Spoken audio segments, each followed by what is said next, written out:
So I would go and see my father doing his role in this play, and all of a sudden, the whole world just sort of opened up for me, and the arts became something that I became so interested in.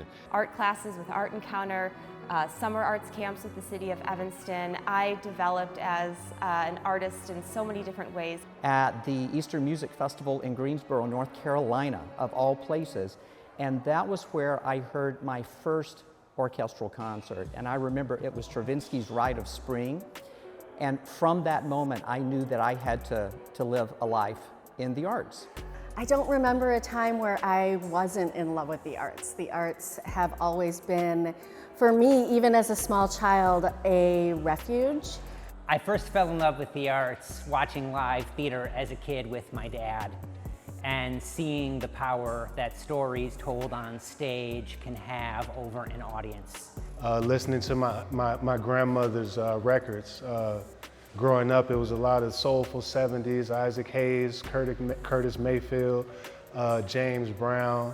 I was exposed to it very, very early in my childhood. I grew up in Switzerland. My father was an opera singer. My mother was a concert pianist.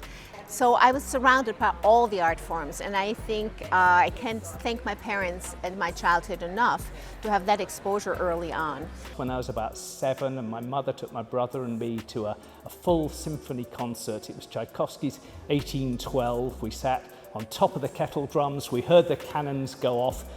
It was just amazing, and I've been hooked ever since.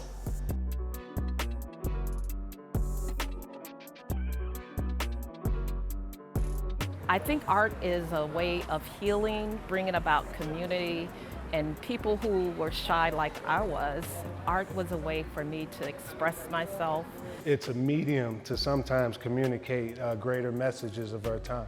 The arts gives us hope, and it gives us a way to look at things in different ways constantly. So it's a place, it's a watering hole for us to go ahead and share ideas, to be creative together, to commune together. It really helps connect us to our inner selves, and it also really helps us learn and grow as people and understand other perspectives. The whole point of art is that it's subjective, and I think they're super important for literally everyone on the planet to connect with. The arts are really the most vital tool that we have to tell our stories. I don't know that there is such thing as a social movement where the arts weren't somehow involved, if not central.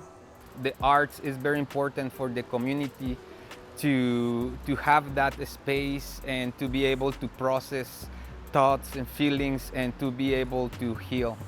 They help us connect with our feelings and our stories. They tell our stories. They make sense of the chaos of our lives, and they help us connect to the stories and lives of others. And if you imagine a world with no music, no dancing, no painting, no theatre, it would be pretty grey. So to me, it's the arts that make us human.